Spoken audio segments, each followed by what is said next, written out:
بسم الله الرحمن الرحيم السلام عليكم ورحمة الله وبركاته كلنتي وعندا وديال ميلو لي ودنا kala socotaan kusoo dhawaada Suuman Somali TV oo hadahan oo kale xiliyadan aad daawataan qodobada toddobaadkan barnaamijkeena aanu kusoo qaadan doono daawadayaal waxa kamid ah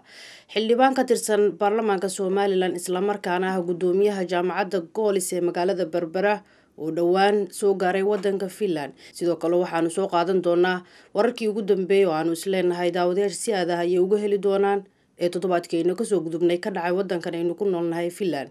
iyo waliba waraysi gaar ah oo dhinacyo badan taabanaya oo aanu la yeelanay xildhibaanka ka tirsan baarlamaanka Soomaaliland waa Naasir Xaaji Cali Shire oo aanu wax ka weydiinay ujeedka socdaalkiisa iyo waliba siyaasadiisa ku aadan iyo sababihii uu yimid wadankan qodobadaas iyo qodobo kale oo aanu isleenahay daawadayaasha aad ay uga heli doonaan ayaanu soo qaadan doonaa intaynu bartamaha kaga jirno waa markale iyo Suuman Somali TV iyo wararkii ugu dambeeyay oo alaabino aqriyo Cabdi Muuse Maxamuud ku soo dhawaada qodobada caawa warkeena ugu waaweyn qodobada caawa aanu idin hayno ama aanu warka idin kugu haynana waxa kamid ah madaxweynaha dalka Finland Sauli Niinisto oo loo caleema saaray darajada ugu sareysa ee jaamacadeed mira gurayaasha kaymaha Finland miraha ka gura xilliga xagaaga oo aad u soo farabadanaya wararkaas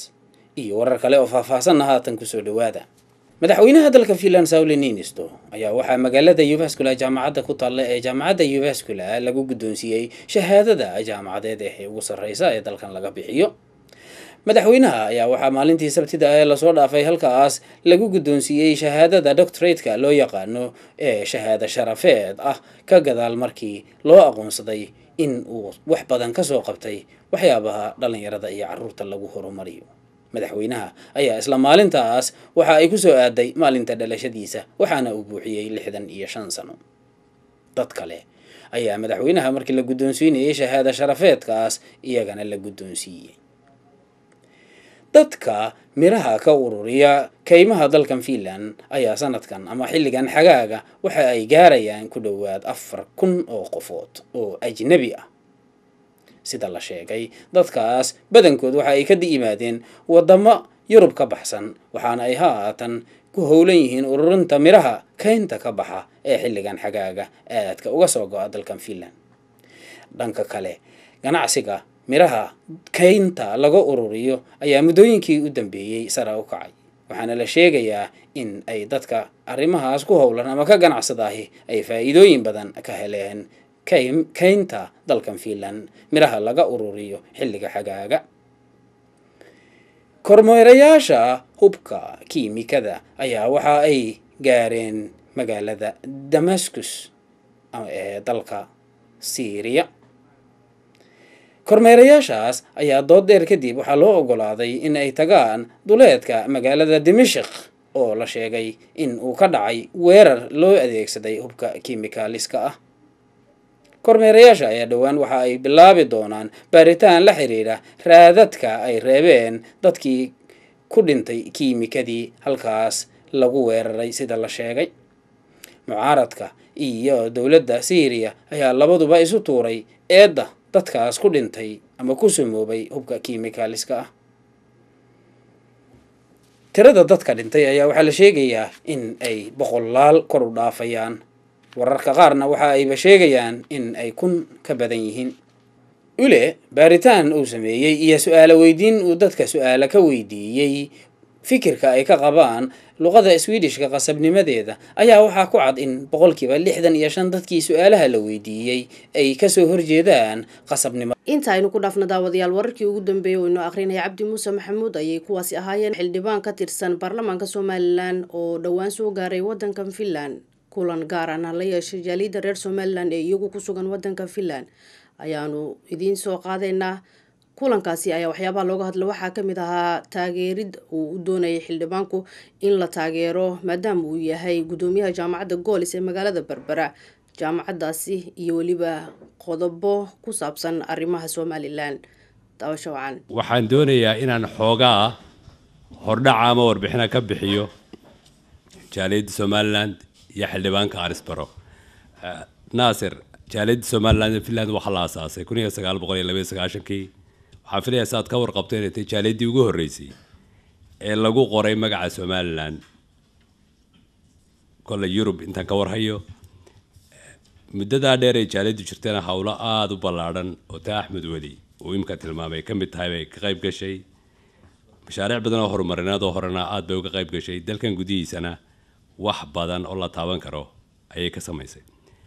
haddaan dhinaca kale u gudbo xildhibaan Naasir Xaaji Cali Shire aan idin baro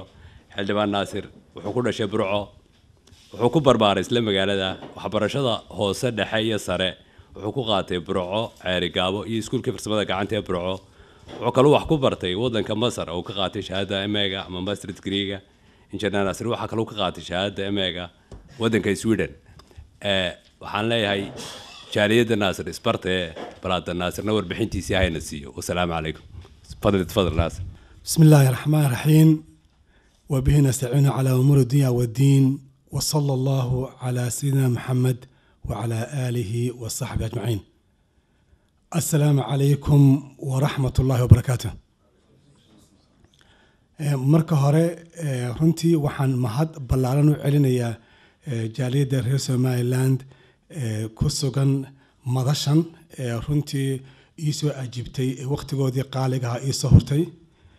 marka labaadna waxaan u mahadnaqayaa runtii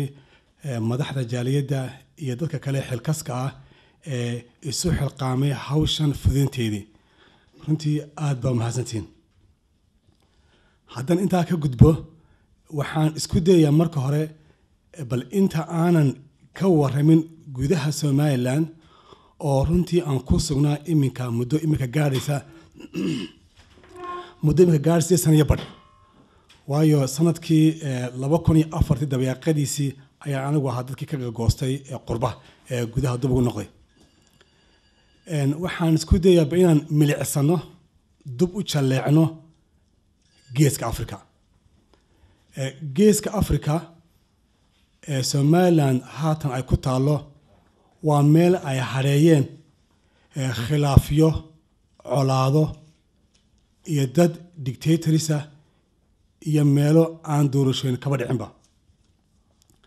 haddaad eegto xuduudda u dhaxaysa Djibouti iyo Eritrea xuduud bay isku haystaan ciidamada la kala dhex dhigay oo dhexdooda jooga wadamada Carabeed qaar baa ka mid ah kuwa ciidamadaba ilaalinta halka jooga waxa kale arkaysaa dagaalkii qaraara ee tomanaanka kun ay ku dhinteen ee dhex maray Eritrea iyo Djibouti iyo Ethiopia waxaad arki karaysaa Sudan oo laba loo qaybiyay oo waliba imikana qaybta waqooyi ama qaybta hore u jirtay ee caasimada Khartoum la doonayo gobol kale laga gooyo oo la yiraahdo Darfur waxa kale oo maqasheen in xuduudaha ay isku haystaan oo ay dhex maraan mashaariic ku saabsan dadyow kale oo Soomaalidu ay ka mid tahay oo degan Ethiopia oo degan Kenya oo iyagana xuduudahaas ay yihiin khilaafyo soo taxnaa in badan oo taariikhda galay oo u dhaxeeyay Soomaaliya wixii la isku oran jiray iyo wadamada deriska ah taasna ay saldhig u ahayd dadyow ka soo jeeda qoomiyadaha Soomaalida oo halka degan waxaad arki karaysaa madaxweynaha Yoweri Museveni ee dalka Uganda jooga 2 sano ayaa ugu qornaa dastuurka inuu madaxweyne istaago intuu soo qaaday ayuu bedelay wuxuu ka dhigay madaxa ku furto waxaad arki karaysaa doorashadii u dambeysay ee Djibouti ka dhacday khilaaf baa ka dhacay waatii dad la xiray tii ka horeysay keligii ayaaba taagnaa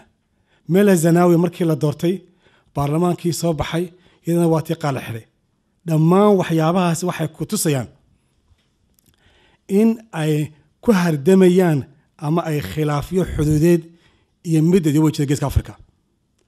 sanadahan u dambeeyay waxa soo baxay waxa la yiraahdo burcadbadeed oo iyaduna geeska Afrika badda cas iyo gacanka cadmeed iyaduna hareysay waxa ka sii dambeeyay waxa loo yaqaan argagixisada oo dadyo xaq jira baa loo tirinayaa geeska Afrika in ay doonayaan inay khalkhal galiyaan taas oo keentay ciidamo fara badan iyo dadyo fara badan in maanta ay u soo la keeno Soomaaliya intaas oo jirta ay waxaan oran karaa Somaliland waxay ahayd aan ku tilmaami karaa anigu shakhsiyan meelo fara badan ku aragteen inay tahay mucjiso ka soo baxday geeska Afrika meel nabada dimuqraadiyada xisbiye badan ay leeyihiin oo lagu tartamo saxaafadu ay xor tahay ilaa xadma isla markaana ay waxay doonto qorto dadku ay awood u leeyihiin inay mas'uulka intay soo fadhiistaan si doon ula hadlaan inay mas'uulka dhaleeceeyaan oo jalka ku soo qoraan waxa mucjiso kale ahayd doorashadii u dambeysay ee 2010 dhacday markii labadii madaxweynihii la doortay iyo madaxweynihii laga helay ay si qiimo iyo sharaf badan ay isugu wareejin xilka taas oo ku yareedina qaaradda Afrika taas waxay tilmaamaysaa aan doonaya inaan halkan idinka sheego inaan haysano nicmo Ilaahay subxaanahu wa ta'ala inasi nicmadana dad badan ma gartaan marka ay la joogto ee waxa la dareemaa marka ay ka maqan tahay inta waxa dheer waliba in cid inoogu dhaweyd ee Soomaaliya la oran jiray ay markii ay Soomaaliland soo baxay goorino istaagnay ay noqotay waxa kaliya ee ay isku raacsan yihiin inaan Soomaaliland aanay go'in wax kasta oo kalena ay isku khilaafsan yihiin intaas ayaan doonayaa runtii inaan idin xaqiijiyo waxaan ka gudbayaa Soomaaliland ma wax iska yimiba markay ka soo dhacday maya waa meel halgan iyo awood iyo dad fara badan oo kumaanku gaaraya oo qaarna ku laxaad beeneen qaarna naftu ay horeen saas bay ku timi xoreyn bay ku timi intaas markay dhacday ee Soomaaliland la xoreeyay waxaa lala shiray dadkii ku noolaa Soomaaliland ee Soomaaliland ku abtirsanayay ee waddanka deganaa ee laakiin dagaalka halgankii aan ka qayb qaadan waxay noqotay Soomaaliland markaa maanta meel la wada leeyahay oo loo tartami karo oo qof kasta xaq u leeyahay inuu codkiisa ka dhibto oo xaq u leeyahay in waxna uu doorto lana dooran karo oo la wada leeyahay waxa la wada noqday mujaahidkii hore iyo mujaahidkii dambe meel la wada noqday mujaahidiin ay noqotay waxa ka dhaxeeya sidee Soomaaliland looga dhigaa qaran shaqeynaya oo xor ah oo jimcida qurma ka dhaxaysa xubinkeeda intaas ayaa waxaan u arkaa runtii inay tahay mid hor dhaca waxaan doonayaa inaan idin soo qaado 3 tusaale tukood waxay tahay ninka yiraahdo 19 shirkii ka dhacay Burco laga wada qayb galin waxa idin sheegay kaasan waxbaan ogeyn shirkii ka dhacay magaalada Burco 19 dhammaan beelaha Soomaaliyeed way ka wada qayb galeen haddaan tusaale idin soo qaado suldaankii ka socday bariga sanaag khudbadii uu ka jeediyay madasha waxay ahayd wuxuu yiri 1960 baa noo timaadeen waxa la hadlayay beesha dhexe wuxuu yiri anagoon aqoonin Ingiriis waxaan ugu taadan Ingiriis baa halkan inala jooga ina gumeysta ina haysta waxaan doonayaa inaan maanta iska saarno ina taageera waan idin taageernay oo Ingiriis baan dala saarnay markii aan xoreynay ayaa haddana ugu soo noqotana waxa taadan waxaan doonayaa inaan ummad Soomaaliyeed oo midaysan oo 5 Soomaaliyeed inaan dhisno walaalaheen baynu u tagaynaa oo Soomaaliya ah haddaan reer Soomaaliya nahay maantana taageera maalintaana waan taageeray wili maantana waan ugu soo noqotay oo suuqayga waxa taadan dadkeeni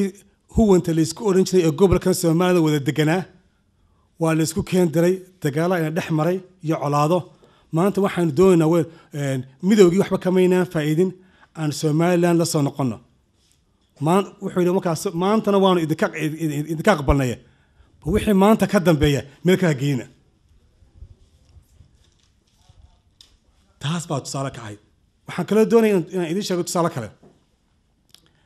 nin ka tirsan xildhibaanada Soomaaliland oo la yiraahdo xildhibaan Cali Aarey oo ka soo jeeda degmada Zeylac ayaa wuxuu iiga sheekeeyay xukuumadii Maxamed Xaji Cigaal ayuu ka ahaa wasiir markii la waday shirkii Carta ayaa madaxweynaha Jamhuuriyadda Djibouti wuxuu u soo diray diyaarad gaar ah madaxweynihii Soomaaliland oo markaa ahaa Maxamed Xaji Cigaal diyaaradii baa ka qaaday magaalada Hargeysa isaguna wuxuu ka mid ahaa waftiga raacay wuxuu igu yiri madaxweynaha la kaftamay waxaan ku yiri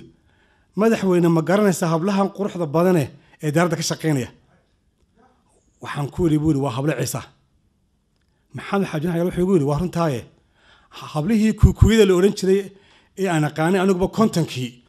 kuukuyada waxa weye waa qabiil ka tirsan dalka Kenya uuna ka dhashay madaxweynaha iminka la doortay la yidhaahdo Uhuru Jomo Kenyatta iyo madaxweynihii u horeeyey ee dalka Kenya ee la odhan Jomo Kenyatta wuxuu yidhi kuwaaba kontonkii baan aqaanayo maanta way qurux badeen laakiin sababta ma garanaysa wuxuu yidhi waa ninkii dowladnimadiisa ilaashada isna wuu qurux badan hablihiisuna qurux badan yahay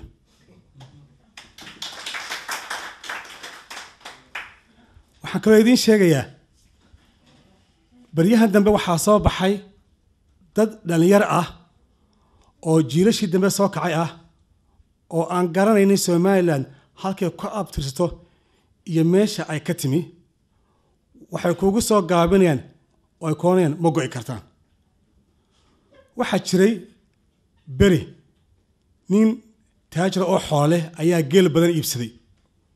geeliibu wuxuu u dhiibtay nin dhoobiya oo raaca haddaan anagu reer burcanahay ninka geela loo dirsay lacagta la si anagu dhoobi oonana ma qaano xaafadaha kale waxay yidhahdaan ninkii ayaa geelii ku guursaday caruur buu ku dhalay caruurtii dhalatay geelii say doonaan bay u fuuleen say doonaan bay u maaleen say doonaan bay geeli ka yeeleen muddo dabadeed baa ninkii geela lahaa soo noqday wuxuu war geelaygii baan u baahanay ninkii baa geeli soo geeliisii buu qaatay inamadiiba waxaa ka dhaadhici waayey geelan aad sidii ku ahaydeen maydaan lahayne waa la kaxaystay wuxuun bay ku waasheen alla geelayeegiyey maanta markaan waxaan leeyahay maanta qolada tirahda ma ogey kartaan waar dee geela dad baa lahaayoo dadkii lahaaba qaatay haddaan intaa ka soo gudbo waxaan kaloo doonayaa waxaad moodaa sheekada geela ka bix maayee waxaa la yidhi laba nin baa geli wada lahaa xero keliya isugu jirtay ninna hablo miidhan buu dhalay ninna inamo badan buu dhalay ninkan inamada lehi wuxuu u faanay ninkan hablaha dhalay wuxuu ku dhahdaa dee geela marka la lisaayo dee ila anigu inamaan dhalay inamada ila xoolii bay kala raaceen kala tegayaane waxaa loo hor lisayaa geela anaa hor lisanaya anaa dacamtii inamaydaa loo lisaya subax walba wuu soo kala haysaa geel lista subaxii dambe ayaa ninkii hablaha lahaa intuu ka soo horka lahay ayuu geeli soo godladay ninkii baa ugu yimi bal ninkan war maxaa ku wale saaka sunigii aad ogeyd in anigu aan geela leeyahay waxba anigu loo lisanamada war waxbaa isbedelay buu yidhi xalay buu dhashay xalay taasoo macnaheed inuu xalay wiil u dhashay markaa waxaan leeyahay runtii haddii geel la wada lahaa oo laysku darsaday oo in badan cidimaalaysay waxaan leenahay xalay buu dhashay Somaliland way dhalatay wayna jirtaa wayna joogaysaa insha Allah taala Somaliland runtii waa meel ku soo caanamaashay in qori la isu dhiibo sida ordka loo yaqaano qori isu dhiibka madaxweynihii u horeeyey ee Somaliland ay yeelatay Cabdiraxmaan Tuur inkastoo 2 sano kaliya hayay oo ku soo beegmay dhibaatooyin markaa jiray oo xagga nabadgelyada ah haddana madaxweynihii ka dambeeyey ee Maxamed Xaaji Xayaal waxaa ninkii dhidibada u dhisay lugaha u taagay dowladnimada iyo haykalka dowladnimo ee Somaliland maanta ay ku faanto wuxuu ahaa nabadeyntii iyo ciidankii ama dadkii soo halgamay in hubka laga dhigo waxaa ku xigay madaxweynihii ka dambeeyey Daahir Yaale Kaahin wuxuu ku guuleystay in uu sameeyo nidaamkii dimuqraadiyadda iyo xisbiyada badan inuu hirgeliyo oo nabadin halkii ka sii wado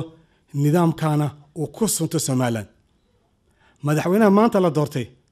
waxaan ka filaynaa isagana insha Allah taala taariikhda xusi doonta marka mandate-ka la sii uu ka dhamaado insha Allah taala 5 sano dabadeed isagana waxaan ku xusi doonaa inta ka dambaysa Somaliland wuxuu qabtay taasoo la oran karo imikaba tallaabooyin wanaagsan oo idinku ka war haysaan oo u dambeysay ciidamada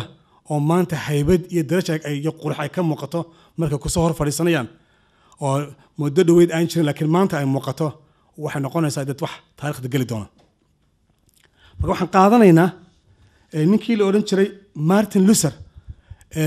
madaga u halgamayay ayaa wuxuu yiri markuu madowga la hadlayay wuxuu yiri haddii horta marka hore orda haddaa ordi kari weydaan lugeeya haddaa lugeyn kari weydaana gurguurta laakiin marna ha istaagina taas uga jeeda xaqiina inaad doontaan Somaliland waxaan leenahay mar way ordi marna way lugeyn marna way gurguuran laakiin insha Allah tacaala taayirkay rogaysa waana guulaysan doontaa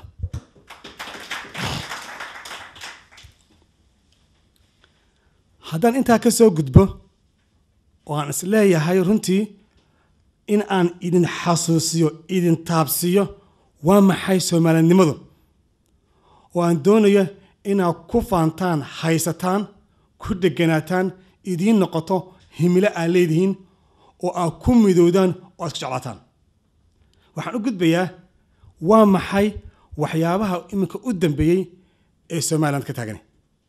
waxaan rabaa inaan dhowr qodob isu taago ta u horeysa ee aan soo qaadanay waxa weeye arrintii u dambeysay ee iminka socotay ee golihii lagu dhawaaqay ee loo jiray golaha la tashiga iyo toosinta inkastoo magacii golaha laga bedelay iminka run ahaantii markaan ka eegno xagga sharciyadda from the point of legality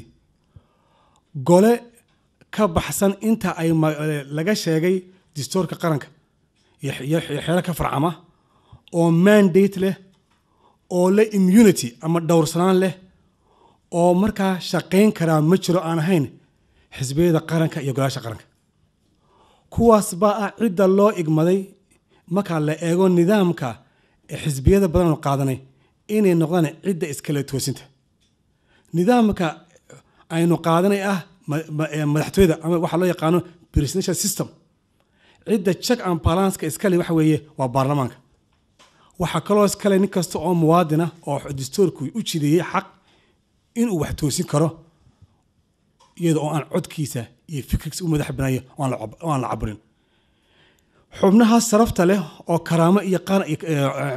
ummadda runtii ku leh sharaf iyo karaamo qarankana qaar rag u soo halgamay ay ka mid yihiin waxaan xasuustaa haddaa taariikh hadduu milcsataan ururkii la sameeyey qaran ee muddada dhan runtii laysku haystay waati ugu dambeyntii si cad loo cadeeyey ee loogu sheegay inaan urur la samayn karin maadaama ay laba xisbi qaran jiraan oo ku ugu dambeyntii ku biiray xisbiga kulmiye taa waxaa halkaa ka soo unkamay oo rag ka midii markii ururkii qaran jiray inay ku doodayeen waxaanu doonaynaa inaan siyaasadda soo galno hase yeeshee saddexdii xisbi qaran markaa jiray rag baa iska yeeshay markaa meel aanu siyaasadda ka galnaa ma hayno waa tii keentay in la furo xeerkii number 14 ee ururada lagu diiwaan geliyey ee la ogolaaday in ururada dib loo furo oo nin kastooba xor baad u tahay in ururada furato xeerkaas wuxuu si cad u sheegayaa in qof kasta uu 10 sano mar in la furi doono ururada qofkii u baahan in uu siyaasadda soo galo ee u baahan inuu siyaasi noqdo haddii uu u cuntami waayaan xisbiyada jira inuu halka urur ka furan karo xeerka number 14 waa xeer markaa runtii waa xeerka imika lagu joogteeyey ee ay aan lagu laalin sidii hore uu noqday xeer shaqaynaya iyo guddida loo yaqaano guddida diiwaangelinta ururada ay ku joogteeyeen waxaana si cad loogu qariyo qodobo fara badan oo la doonayo in xisbiga lagu toosiyo si shuruuc qabsan lahaayeen inaan waqtigooda aanu ku dhaafin in ninka shirweyne lagu doorto aan ninka gudoomiyaha xisbiga aanu iska eri karin shirweyne kale in maartay isagan lagu eri karo وما إلى ذلك هي تفاصيل فربضن وحركة كقرن رهانت مركا وحوية قفكي دونية إن سياسة صقر وين السجاء مركا أورد الفراي حتى حركة واحد ساعد كقرن مركا طم كاسنا كدير الفرا حديم ما دحوينا مركا شراء وسوب بحواية حزب وكتر سنهاي ما دحويناها بناء إسكتشوج مايا ونقانا إنه صدر حزب قرنا صوب حيمد كمد إنه كبيرة إمك برلمان حزبي دعاية أدب حلبانيسي بنانك ما تشوي كراي واحد كو خصبيين إنه يكون بيران سد حزب قرن هذا أنت هكا قدبه وحنو قدبه يا أرمها كلا إمك دعادوين كا سوماليلاند كتيرة دعادا وده هذا وده حياة سوماليلاند يا صوماليا شركة لجو أنكل لندن qodobkii ay wada garanaysan ka soo baxay in ay Soomaaliya iyo Somaliland ay wada hadlaan iyagoo ka wada hadlaya halka ay dhigi doonaan ayahooda dambe inay ayahooda dambe soo saaraan wax ay ku heshinayaan qodobkaas waxa qodob taariikhi ah waa markii u horeysay ee si cad oo international ah inagu aan noqono Somaliland go'aan iyo dastuur iyo afti aan ugu codeyno aan lahaan wax loo yaqaano ay ka tashi oo ummad walba wax leeyahay ka tashi xaq buu leeyahay haddana waxa qodobkaas wuxuu si cad u sheegay markaa in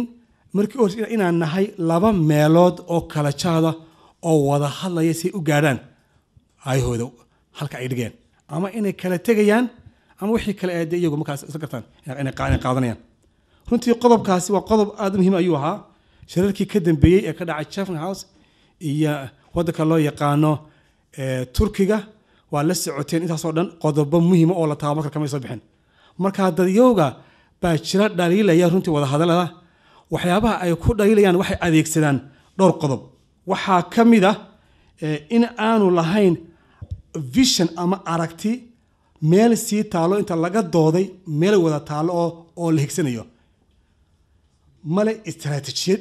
cad oo inta laga dooday laga wada hadlay la og yahay male guddi farsamo oo iyaga daba fadhiista wasiirada oo xeel dheerayaal ah oo aqoon u leh waxa loo yaqaano international relationska iyo international lawska ama shuruucda caalamiga waxa la isku xadi karaa kelmadda aad qortay weelska la qoray ee lagu heshaa ayaa la isku xadi karaa taana malaha oo waxa loo baahan yahay runtii in ay committee-gaasi inuu jiro oo marka iyaga daba fadhiista waxa kaloo ay runtii ay ku dhaliilaan waxay soo hosgalaysaa istaraatiijiyadii in aan waxa la yiraahdaa maamaha baa jirta Ingiriisi oo la yiraahdo don't put all your eggs in one basket beedkaaga oo dhan ha dhigin sidii ka wasaarin inay jirto in i'tiraafka iyo waxa aynu higsayna aan lagu hadlayno kaliya wada hadal soconaya ee ay jiri karto wax kale alternative wax kale ama dhinac kale oo hawlahaagi iyo ujeedadaadii himiladaadii aad wada qodobadaas runtii baa jira in lagu dhaliilayo bay ka mid tahay hase yeeshee anigu waxaan taageersanahay in la sii wado waayo marka maartay wada hadaladaada in wada hadal lala sii wado Soomaaliya ilaa inta laga gaarayo ama ujeedada inaan ka gaarno ama ilaa inta xirmaysa ee loo kala kacayo haddaan taa ka soo gudbo waxaan u soo gudbayaa qodob kale oo ah doorashooyin waxaa la doonayaa in 2015 inay dalka doorasho ka dhacdo doorashadaas oo doorashadii baarlamaanka iyo doorashadii madaxtooyada waxaa la isugu beegay ama ujeedada laga lahaa waxa weeye maadaama runtii qof kasta oo la doortaa ee madaxweyne noqda ay ku soo beeganto 5 sano gudaheeda inuu maamulo doorashadii golaha deegaanka doorashadii golaha baarlamaanka iyo doorashadii iyo madaxtooyada in xukuumad kasta oo timaada awood ay u weydo inay maskax badan iyo caqli badan ay siiso si dalka horumarin lahayd ama dalka xuquuq qaban lahayd ay marar fara badan ku mashquusho doorashooyinka ba waxa la yiri markaas dadku ay runtii ay gudaha ka dhalatay in doorasho la mideeyo waxa tii keentay in golaha baarlamaanka loo kordhiyo 2 sano iyo dheeraad marka lagu beego 2015 doorashooyinka waxaan doonayaa halka idinka sheego inay u baahan yihiin 2 qodob asaasi ah waata koobaad waxa weeye in la diiwaan geliyo ama lagu sameeyo diiwaan gelin codbixiyaasha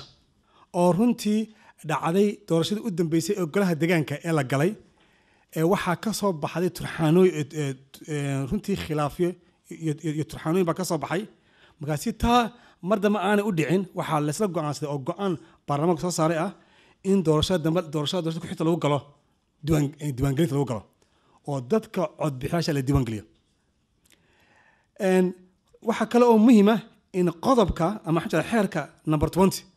ee khuseeya doorashooyinka Somaliland isagana in xeerkaas wax ka bedel iyo kaabis lagu sameeyo si uu la jaan qaado inay dhacdo doorashooyin lagu galayo diiwaangelinta haddaba haddii aan iminka loo hawlgelin oo iminka aan laga tabaabashaysan in laba arrimood la sameeyaa waxay taasi keeni kartaa inagoo intaan hakarano ayna soo gasho 2015 dabeetana ay meesha u yimaado kordhis yimaado taasina ay mar kale ilbaabka ama wadada u furto khilaaf hor leh oo qaranka ku soo faruurma markaasi aynu taa u aawdno waxaa wanaagsan inaan isla wada garano in runtii ay taasi arkaasi arrin muhiima waxaan isku dayayaa inaan qodob kale islu taago oo ah waddanka shaqo la'aanta ka jirta run ahaantii waxyaabaha aan halka idinka caddeey waxa weeye marka iminka aad Somaliland dhexdeeda istaagto waxaad arki karaysaa oo markiiba kuu soo baxaya yaqiin kuu noqonaya in dadka dhalinyartii la oran karo maanta inay ka badan yihiin dadka kale dhalinyar baahsan oo runtii la oran karo maanta boqolkiiba 60 dalka maanta ay u soo kacday dadkaasi waxay ahaan dad dhashay intii ka dambeysay 19 oo maanta ay ka soo wareysay 20 sano iyo dad iyagoo yeeraro gacmaha la wadayba dalka soo galay iyo kuwii ku dhashay intii aynu dalka dibadda uga maqnayn dadkaasi maanta runtii waxay u baahan yihiin in wax badan la qabto oo ku saabsan in dalka dhaqaalihiisa la xoojiyo investment fara badan waddanka la geliyo oo investment waxa laga jeedaa maalgelin dalka loo geliyo in laga faa'iideysto in muxuu ahaa qaniimada kale ee waddankeena ku aasan ee petrolku ka mid yahay ee petrolku imika hawsha ay socoto iyo in la helo tamar jaban waxa loo yaqaan cheap energy waxa la yiraahdaa ninka la Mahathir ee waddanka Malaysia horumariyay talaabadii u horeysay ee uu qaaday sida uu Malaysia u horumar lahaa waxa ahayd inuu dadka u sameeyay tamar jaban maantana waxa loo baahan yahay in tamar jaban la helo si xataa ninka warshada plastikada ah Hargeysa ku haysta keenay ee leerka faraha badan kaga baxo in uu helo waayo wax waddanka hadii tamarta la helo wuxuu noqonayaa waddan industrial oo warshada ayaa la ismaysan karaa waxaan arkay magaalada Bira ku arkay dad keenay talaagada waaweyn oo imka kalluunka lagu kaydiyo waxay bilaabeen dadweyne ka cabanayaan qiimaha leerka oo runtii aad u qaaliya waxa kale oo aan oran karaa in marka laga hadlayo baarlamaan ahaan Santa xoga qabano inay maanta ay saaran tahay in la dedejiyo oo la sameeyo xeerkii petrolka iyo macdanta in kale oo la sameeyo insaas oo kale la sameeyo xeerkii tamarta insaas oo kale la soo qaado xeerkii maalgashiga hore loo sameeyay isaga runtii wax badan laga bedelo oo lagu sameeyo kaabis wax ka bedel waxa la ii sheegay waddanka loo yaqaan Rwanda waxa uu dhacdooyinka yaala waxa kamid ah in xeerkooda maalgashiga ku qoran yahay in shirkadda dabadda ka timaadee doonaysa maalgashiga in saamaha maalmo iyo bilamaha in saacada gudaheed wax alaale waxay doonaysaa in loogu fudeeyo heshiiskan la seexdo marka waxaan u baahanahay inaan fudeyno arrintaas waxaan isku dayayaa runtii waxaan moodaa waqti ay igu socda haddaan intaa ka soo gudbo oo weliba aan soo koobay oo waxaan u maleynayaa malaha siyaasiyiinta wax u baahan yihiin in hadlaan bay iska rabaanune laakiin waxaan isku dayayaa inaan soo koobo waxaan doonayaa inaan u soo gudbo in yar oo dardaarana waxa la dardaaran waa inta waxaa la dardaaran inta waa inta xayiga leh waa inta la nooliyay waay takood waxa weeye runtii waxaan isleeyahay in halkan aan idinko dardaarmayo waxa la yiraahdaa geedku wuxuu ka kooban yahay laamo iyo caleemo iyo jirid samaha iyo xidido waxaan doonayaa halkan inaan idinka caddeeyo waxa la Somaliland waa jirida hadalkaas aan iminka aan sheegayo waxaan ka soo dheegtay runtii Allah yarxamo gaariye ilaahay naxariiste ayaa wuxuu ka qayb galay shirkii 2007 ka dhacay Washington ee ururkii loo jeedo Sabri uu sameeyay khudbadii uu ka jeediyay weeye khudbadaas oo runtii aan kamid ahaa dadkii shirka ka qayb galay ayaa wuxuu yiri Somaliland waa jirid iyo laamo haddaan maqashaan xisbiyo iyo ururo iyo baarlamaan iyo wax kasta waa laamaha buuri Somaliland waa jirida buuri marka wuxuu yiri qofku markuu qurbaha joogo waxa wanaagsan in aanu aad isugu mashquulin laamaha ee mar kasta uu haysto jirida taasoo ah Somaliland marka talada maanta dadkii waxa weeye waxaad moodaa bariyaha dambe qurbuhu inuu aad ugu mashquulay oo ku kala tageen arrinta asaasiga ah oo jirida ah ayna ku mashquulin laamihii marka taladeedu waxa weeye ama dardaaranka waxa weeye sidaas uu gaari yiri in markaa jirida in la haysto talabaad aan doonay dardaaranka waxa weeye ilaahay baa iskiin baday haddaa reer Somaliland tihiin ilaahay baa meel keliya oo buqcad keliya dhammaantiin meel keliya idin wada dhigay xiriir baa idinka dhexeeya mid dadnimo iyo mid dhuleed iyo xataa waxa idinka dhexeeya dee mid ku salaysan in aa wadaagtaan idinka oo xagga wada dhaashada xagga dadnimada waxaan u malaynaya qof kasta hadduu is eego waxaa laga yaabaa haddana anigu xataa iska soo qaado Somaliland marka sanaag bari laga soo bilaabo la tago gobolka Awdal mid aan xiriir ama aan la lahaynin oo ma aanan gelaynin ma jirto qof walba waa caynka marka inaa isjeclaataan isku duubnaataan wax kasta oo khilaaf iyo kala tag idinkeena inaa ka dhowrsanaataan inay Somaliland soo sheegay ay tahay qorisi dhiib kolba qof loo dhiibayo oo lagu aaminayo inuu hawsha galo waxaa muhiim ah in xukuumad baynu dooranay 2010kii mandate baa la siiyay 5 sano ah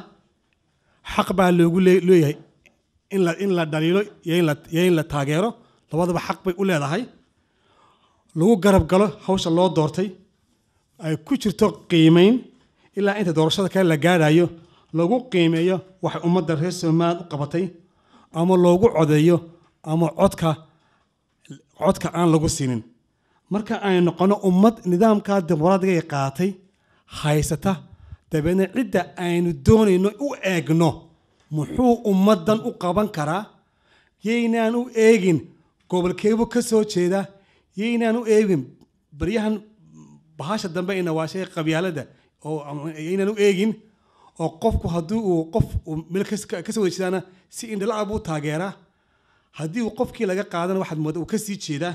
laakiin aynu u eegno shakhsiga meesha yimi muxuu ee reer Somaliland qof kasta xaq buu leeyahay in la doorto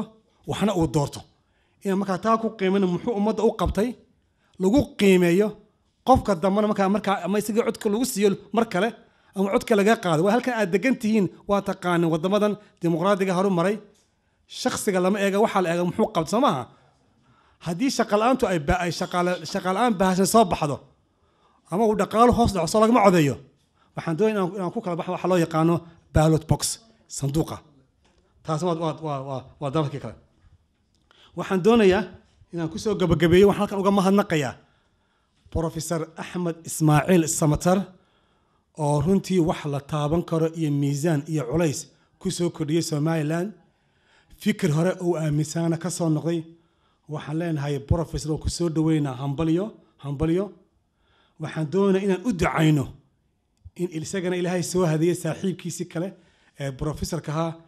Professor Ali Khaliif Galeed oo isaguna ah nin Soomaali dhashay isagana waxaan leenahay ku qaad wadada saaxiibka qaaday waxaan ku soo khatimayo ama ku soo afmeeraya anigu waxaan ahay gudoomiyaha jaamacadda Golis ee magaalada Berbera waxaa dhigta runtii gobolka Saaxil aad buu uga dambeeyay gobolada kale marka la eego xagga waxbarashada waxa ahaa gobol laga guuray buu ahaa oo runtii sababta ugu weyn ay cimilada ahayd dad fara badan oo aqoon-yahanna bariyahan wax isku dayaan in gobolka nooleeyaan awood badan iyo juhdi badan bay geliyeen waqti badan runtii way siiyeen waxa xaqiiqa in jaamacadda Camuud oo ahay jaamacaddii u horeysay ee laga sameeyay Somaliland in la wada qabto in loo wada gurmaday jaamacaddii Hargeysa loo wada jaamacaddii Burco loo wada gurmaday jaamacadaha kale iminka ama laascaanada ku taalo ama ceergaaf ku taalo loo wada gurmanayo oo loo shaqeynayo anna waxaan maanta hortiina ku fadhiyaa inaan maanta u gurmataan jaamacadda Golis ee magaalada Berbera oo runtii iminka 4 sano dhisnayd laakiin se wax badan ka qaban yihiin oo ah runtii groupkii u horeeyay ay ka qalan jabeen groupkii labaadna isla sanadkan 2014 ay ka qalan jabin doonaan runtii waxay u baahan tahay in shaybaad casriya loo sameeyo oo ay waayo waxa la abuuray faculty caafimaadka waxay doonayaan soo saarto dhakhaatiir si loo helo iyo nurse waayo gobolku wuxuu aad ugu dambeeyaa xagga dhakhaatiirta iyo xagga nursingka waayo cimilada aawadeed dadka dhakhaatiirta iyo nursingku ma jecla inay gobolka yimaadaan markaan waxaa la go'aansaday in dadka gobolka jooga runtii la tabaro oo saa halkaa amcantii lagu tabaro oo shahaado ku qaataanoo dee kuwaas runtii u adeegaan dadka marka arrinkaasaan runtii doonayaa in aan idiin soo bandhigo inaad caawisaan billahi tacaala rag baan hawshaa kaga tegayaa halkana waxaa yaala broshuriski baa yaala oo ka arki doontaan qaybta caafimaadka shaybaar aan weyneyn baan leenahay isna sawirkiisa uu ku yaalaa kaas baan rabnaa inaan dhakhaatiirta ay noqdaan meel rasmiya oo runtii shaqaynaysa oo nimankaa dhakhaatiirta aan soo saarna ay noqon oo keliya niman inta kalaaska loogu galo ee ay noqdaan niman runtii shaybaar casriya leh wax ku barta isla markaana waxaan halkan uga mahadnaqayaa gabadha la yidhaahdo caashe aadan yaayo oo directorka cisbitaalka magaalada berbera oo runtii iyaduna u diyaara in ay dadka ardaydaas lagu tababaro oo ay ku qaataan bartarka siimka doctor inoo sheegaya axmed saas oo kale in lagu tababaro cisbitaalka weyn ee ku yaala magaalada berbera runtii inaan ka nixin jaamacaduhu waa wax aada iyo aada u wanaagsan horumar leh xaale bay dalka u keeneen waxaa kaliya loo baahan yahay runtii in la tayeeyo intii imika xukuumadda cusba jirtayna waxay samaysay waxa loo yaqaano commission for higher education waa commission u gaara tacliinta sare iyaga ayaa imika jaamacadaha ku wareegay annaga xataa way noo yimaadeen waxay tayaysiiyaan jaamacadahay baadhaan qayb kasta oo jaamacadda ka tirsan ayay hor fadhiisanayaan si ay u shaqayso waxay eegayaan markaa waxa la dhigo qaybta matala diiwaangelinta ama researchka loo yaqaano qaybaha fara badan jaamacadda ka kooban tahay mid walba way eegan dabeedna waqti bay siinayaan in jaamacadda lagu hagaajiyo waxay wadaan program ah in jaamacadaha la kala siiyo grade laada kuwaas waa top waa grade A kuwaas waa grade B kuwaas waa grade C qaarna inay markaa inay xidhaan oo meesha ka saaraan kuwa arkaan in aanay shaqaynayn runtii waa talaabo fiican in lagu garab galo waxaan idiin sheegaya dadka dhalinyarta imika jaamacadaha ka soo baxay waa dad aqoon-yahana haddaad aragto aad hor fadhiisto buwaag bay qoraan research bay sameeyaan waad la yaabaysa runtii waa tacadii waxaana taas runtii aan doonay halkan inaan ka iclaamiyo dhalinyartiina degan halkan la yidhaahdo Finland gaar ahaan kuwa jaamacadaha dhigta hadday doonayaan in ay meel ay ku soo qaataan practice ku soo qaataan inay waddan ka yimaadaan jaamacadaha hal semester ama dhowr bilood la joogaan wax ka dhigaan dadka ay training ku qaataan aniguna weliba anigu ka jaamacad ahaan iyo dadka jaamacad kale waxaan filayaa anagu berbera waxaan u ballan qaadaynaa inaanu siino meel ay degaan yaanu cunto siino mushaar ku siin mayno waxaan isku dayaynaa inaanu hesho accommodationkii oo dhammaystiran marka runtii waxaanu doonaynaa markaa inaad ku soo dhawaa weliba waxaan kaloo idinka codsanayaa saaxiibadiina finishka inaad u tagtaan macallimiinta benshanka noqotay ee waaweyn ee u baahan inay qoraxda muddo soo arkaanoo qoraxda halkan lacag bay joogtaa xaggaa lacag ma joogtee halkan lacagta inta la uryaaba qoraxda loo tagaa qorax la dan soo maaha laakiin halkaa ilaah baa dhigan marka in meel aanay lacag aanay ku bixinin in iyagana aad ka shaqaysan sa u keeni lahaydeen oo muddo hal semester ah oo 4 bilood ah intuu ardayda jaamacadda intuu course u bilaabo uu course ku dhameeyo waayo dee halkaa jaamacadda waa taqaano waa semester baa lagu xisaabtamaa semesterkiina anaga jaamacadda waa 4 bilood marka inay taasna runtii waan idinku dhiiri gelinayaa saaxiibadiina gaar ahaan dhalinyartana saaxiibadooda xataa finishka inay arrintaa la kaashaan oo ay soo kaxeeyaan waxa weeye Somaliland way idin baahan tahay waa ku mahadsantiin Francien wassalaamu calaykum waraxmatullaahi wabarakaatu inta aynu ku dhaafno daawadayaal barnaamijkii gaarka ahaa oo aanu kusoo qaadanay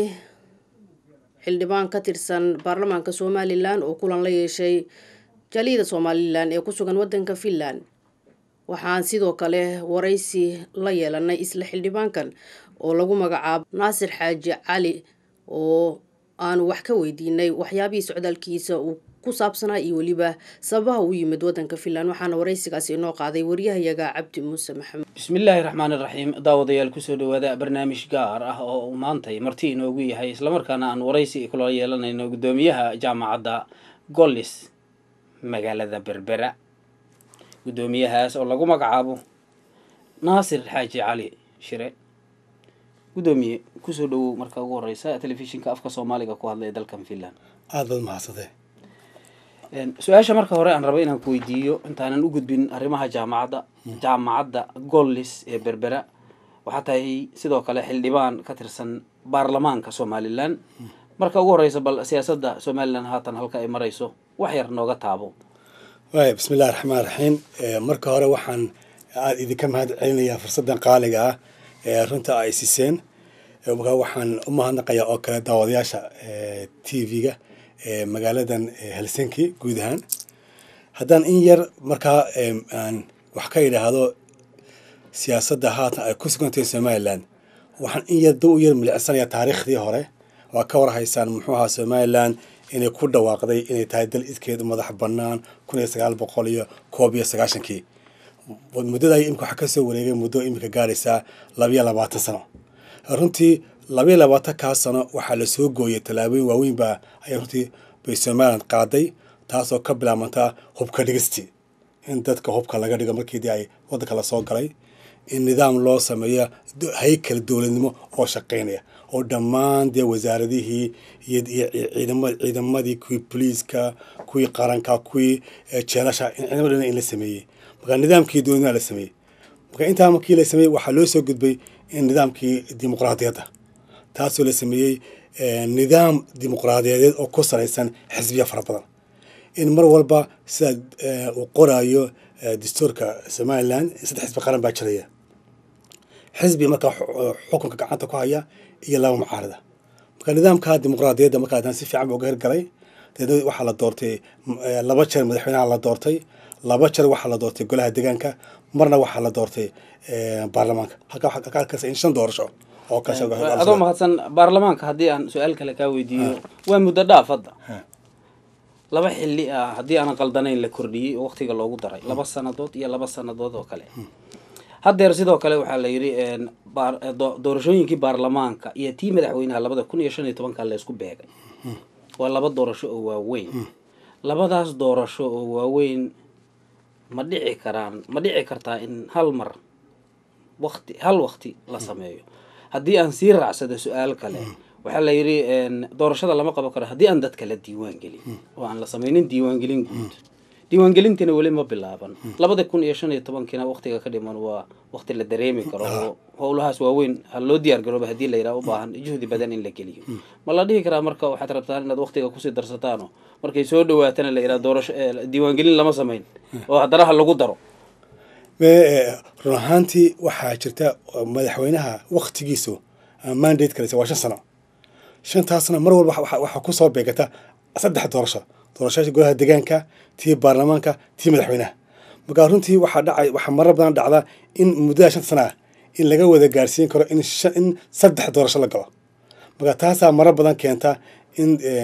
la kordhiyo mid kamid ama waqtigii madaxweynaha mar baa la kordhiyay baarlamaanka mar baa la kordhiyay xataa golaha deegaanka mar baa la kordhiyay marka waa ka karaysaa wadan yar oo aan dhaqaale badan haysanin oo 3 doorasho qabanaya 5 sano gudaheed marka taas waxay keentay marka runtii in iminka laga fakarayo si doorashooyinka qaar la isu keen lawana iminka taa la qorsheeyay 2015 in doorashada baarlamaanka iyo doorashada madaxweynaha la isu keeno doorashada baarlamaanka marka dhici lahayd 2013 dhici lahayd iminka dhici lahayd baa waxa loogu daray 2 sano si marka 2015 ka dhacdo waxaan looga jeedaa in doorashada la mideeyo way wax waqti la siinaya xukuumad marka dhisan deena wixii hawlihii qaranka ee loo igmaday inay samayso qabato laakiin runtii wax dan oo gaar ah ku jirta ma jirto waxaana loo maraa mar walba si sax ah sida dastuurku qorayo ayaa loo maraa qaabka loo kordhin karo diiwaangelintuna hadda xagee maraysaa arrinta diiwaangelinta waa arrin very important waxa weeye doorashada u dambeysay golaha deegaanka ee Somaliland ay gashay waxa ka yimi khalkhal badan baa ka yimi khilaaf badan baa dadka dhexdiisa ku abuurtay waayo waxa lagu galay doorashada diiwaangelin baa lagu galay marka waxa qasab noqotay si loo yareeyo ku celcelinta la sugo dadka codeynaya waayo iyo tiradooda marka waxay noqotay oo marka aad ugu dhow cadaalad ay wax noqotay marka diiwaangelin la sameeyay diiwaangelintii waan dhaweyd oo reer commissionka doorashooyinka Somaliland iyo xisbiyada qaranku way kulmeen waana ku heshiiyeen in la sameeyo diiwaangelin waxaana u yeelanay marka loo yaqaan doonarska deeq bixiyaasha iyo Somaliland tiri anagu intaasaan bixinaynaa ku darayna iyaga imka laga sugayaa jawaabtii iyo inay kharashkii ku baxay arkaa inay keenaan. waa mahadsan tahay. haddii aan markaa dhinacii tacliinta usoo laabto oo u xoog badan ama safarkaagu inta badanba uu ku saleysnaa sida ay igu soo gaarto warbixintu, waxaa tahay guddoomiyaha jaamacadda Golis qaybteeda Berbera haddii aanan qaldanayn. safar ayaad ku timid hadda wadamadan waqooyiga dhaca Yurub. socdaalkaagu marka muxuu ku saleysan yahay? jaamacadda xaaladeedu xaggee maraysaa? maxaad hadda socdaalkaagu uu ku saleysnaa oo aad baadi goobaysa? run ahaantii socdaalkayga wuxuu ku saleysnaa hadda runtii inaan ogaado dee dadka qurba joogga ah xaaladooda waxay ku sugan tahay iyo siday u nool yihiin, inaan runtii khibrad wanaagsan aan ka qaadano. waxaa kale oo runtii iyadana aada u muhiim ah inaan fundraising inaan dhaqaal u raadinaynay jaamacadda Golis ee magaalada Berbera ku taala. waa magaalo xeebeed, kulayl bay leedahay, cimilo u gaara bay leedahay magaalada Berbera. markaa taas waxay keentay markaa dadki inaanay waqtiyada oo dhan inaanay joogin oo aanay ku sugnayn. ardayda markaa magaalada ka soo baxda waxay kaliftay dadkii in magaalada ka guuraan because of cimilada markaa meesha jirta. waxaan doonaya in magaaladii la camiro, dadka ku soo noqdaan, la helo dhammaan wixii la oran jiray muxuu ahaa agabkii ama wixii dadku ay ku noolaan kari lahaayeen adeegii bulshada oo tacliintu ka mid tahay. markaa taasaa markaa keentay runtii in markaa jaamacaddan laga sameeyo si ardaygu oo dugsigii hoose dhexe sare isagoo haysta jaamacaddan haleso gurigiisa reerkiisa iyo dadkiisa isagoo markaa la jooga. markaa jaamacaddan way shaqaysaa welilah alxamd. waxaanu furnay 2009 la furay. dufcaddii horeysa waxay qalin jabisay 2013 bishii January.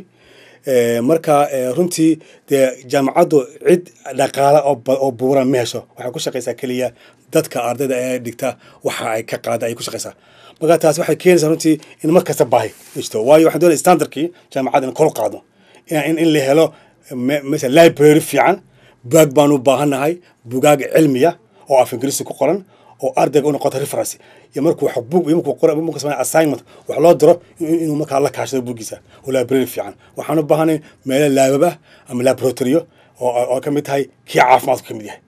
oo haddii kulliyadihii caafimaadka la sameeyo oo imka waayo gobolkii maadaama uu gobollada kale ka dambeeya dadkii inaan ku dejino doona inaan kulliyadii caafimaadka inaan sameyno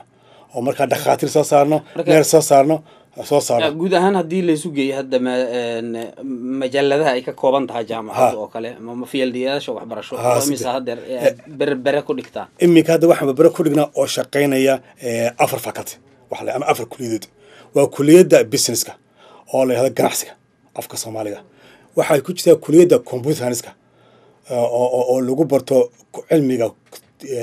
computerka lagu barto. waxaa ka mid ah dhaqaalaha, kuliyadda dhaqaalaha. waxaa ka mid ah kuliyadda soo saarta nursing, in dadka noqonaya nursing kalkaalinta sare caafimaad, kalkaaliyaal caafimaad. marka 4 kuliyad baa shaqeeya. sanadkan waxaa noo qorsan insha Allah taala inaan 2 kuliyad muhiim ku darno, kuliyadda engineerka ku darno, kuliyadda caafimaadka oo nursing shaqeynayna inaan qaybo kale inaan ku darno khaas sarno. marka runtii waxaan u baahanay in computers aan u baahanahay oo in la hagaajiyo, laga shaqaysiiyo lab weyn oo computerada ah, lab weyn oo caafimaadka ah, library dhammaan wixii agabkii jaamacadda oo saddexda qodob ay ugu muhiimsan yihiin. marka waxaan runtii halkan aan dadka runtii danaynaya waxbarashada meel kasta jooga. waxaan doonaya markaa inay jaamacadda Golis runtii Berbera inay soo caawiyaan, waayo waxay kale u noqonaysaa qofka sadaqa jaariya u noqonaysaa. ilaahay baa ka jazaay siinaya markuu qof wax baro. waayo waxay soo gelaysaa saddexda wax ee qofka markuu dhinto waxaa la yidhahdaa qofka hadduu dhinto camalkiisa u go'a saddex shay mooyaane. waxaa ka mid ahayd haddaad qofka aad cilmi barto iyo haddii maarata wax samafal ah oo tarto. marka qofkii arrintaa runtii naga caawinaya waanu soo dhaweynaa. waxaanan runtii idiin sheegayaa haddaad gashaan website-ka la yidhaahdo magacaas ay ku qoran tahay oo la yidhaahdo www.golisuniversity-berbera.com inuu halkaa ka heli karo telefoonada. waxaa kaloo ka heli karaa xataa halka emailka ka soo dirayo contactka jaamacadda halka ku qoran. waa mahadsan tahay. waxaan rabaa inaan su-aal kale kaa weydiiyo. geeska Afrika sanadihii ugu dambeeyey ama rubuc qarni ku dhowaad waxaa laga aasaasay jaamacada aada u fara badan. waxaan ka wadaa geeska Afrika, Soomaaliya, Somaliland, dhulkan oo dhan ilaa iyo adiga geeska Afrika oo dhan jaamacaduhu farahay ka bateen, boqolaalay gaarayaan sida hadda la sheegay. manhajkooda waxbarasho iyaga intaana loo gudbin dibadaha ma midaysan yihiin? idinku wax xiriir oo aad la leedihiin jaamacadahaas kale ma jiraan? xiriir goboleed kale oo wadamada kale iyagana aad la leedihiin ma jiraan oo dhinacii iskaashiga dhinaca tacliinta ah ama mid caalami ah oo xitaa sida hay-adaha caalamiga ah oo qaramada midoobay UNESCO oo kale iyo yaad wada shaqayn leedihiin ardayda meeshan kasoo baxdase shahaadadooda yaa aqoonsana horta waxa weeye haddaan ku horay oda jaamacadda golis somaliland ku taala waa jaamacadda saddexaad ee ugu weyn jaamacadaha ku yaala somaliland waxaa dhigta arday gaaraysa 3,500 arday waxay laba campus ku leedahay qaybta berbera iyo qaybta burco bay leedahay runtii jaamacadahan batay in laga naxamaha waa aqoon soo kordhay dadkiiba aqoon la baraya haddii oo dadka aan aqoon barno way jahaysmayaan oo iyaga ay wax qabsan karaya waxaan runtii aan tilmaami karaa in aqoon daradu ay tahay dubdhaca u weyn haysta geeska africa marka haddii dadka aqoon la baro waa arkaysa maanta india halkay marayso waa arkaysa china halkay marayaan iminka dee waa arkaysa waxa lagu gaara aqoon ba lagu gaara runtii iyo dadka tacaan la baray marka waxa laakiin loo baahan yahay soo sheegtay in la tayaysiiyo oo wax tayo leh la soo saaro la mideeyo manhajkooda taana runtii Soomaaliland waxa leedahay wax loo yaqaano Commission for Higher Education waa commission u qaabilsan tacliin sare iyaga ayaa jaamacadaha oo dhan controla ilaaliyo ku ilaaliyo in manhajkooda loogu talagalay inay raacayaan qaabka ardaydu qaadanayaan waa sidee qaabka imtixaanka loo qaaday waa sidee kulli iyaga ayaa runtii u dejiyay waana wasaaradda waxbarashada ayaana ka tirsan way wasaaradda waxbarashada Soomaaliland wasaaradda waxbarashada iyo tacliin sare ka labadiiba iyada gacanta ku haysa runtii taas weeye ka jaamacad ahaan waxaan oran karaa runtii xil fiican ma leenahay jaamacado fara badan dibadda Ethiopia kamida xataa iminka jaamacadda Golis qaybteeda Hargeysa waxay bilowday waxa loo yaqaan master degree ama digriga koowaad ma ahay digriga labaad marka waxaan la sameeyay heshiis la gashay jaamacadda loo yaqaan Kenyatta University oo ku taala Nairobi marka iyaga ayaa manhajkii iyo macallimiinta waxba iyaga keena taasi taa weeye yaa aqoonsan shahaadahan horta adduunka marka shahaad la keensado looma eego xaguu ka sita jaamacadu waxa eegaan oo kaliya qofkani muxuu dhigtay imise saacood buu soo qaatay imise maadooyin buu qaatay marka taas waxa la eegayaa ninkaas jaamacadda kala haysta waxa eegayaa ma u dhigantaa waxa ardaygana sitaa wax halka aad ku dhigto hadduu u arko inuu u dhiganto wuxuu okay waan ka aqoonsay hadduu arko inuu u dhigmo wuxuu may anagoo levelkan aad seeto waan ka sarreynaa waxaan ku khasbayna markaa waraya inaan intaas maado inaad dhamaystirto ama wuxuu koonaya inaan imtixaan badan ka qaado inta way dhacdaa laakiin waxaa iminka runtii jaamacadaha Somaliland shahaadaha laga qaato bariga Africa waa laga aqoonsiyay waxa laga aqoonsiyay waa lagu tagaa Uganda Kenya iyo Tanzania waxa la tagaa Malaysia waxa la tagaa xataa Yurub la tagaa imka bilaabmay runtii wadanka Ingiriiska in jaamacadaha fara badan sida jaamacadda Cambridge oo kale iyo lafteedu way aqoonsatay shahaadaas waana eegtaa aad iyo aad u mahadsan tahay gudoomiye xildhibaan Naasir Xaaji Cali Shire aad iyo aad u mahadsan tahay adiga mudan idinkana aad baan idinku inta aynu ku dhaafno daawadayaal guud ahaan barnaamijkeennii Women Somali TV oo aanu ku soo qaadanay qodobo aan isleenahay daawadayaasha ay uga heleen daawadayaal waa bahda barnaamijka Women Somali TV oo laba jecel inay waxyaabaha aad ka heleysaan ee ka dhaca wadanka Finland idin soo gudbiyaan oo idin leh sida iyo nabadgelyo wassalaamu calaykum waraxmatullaahi wabarakaatuh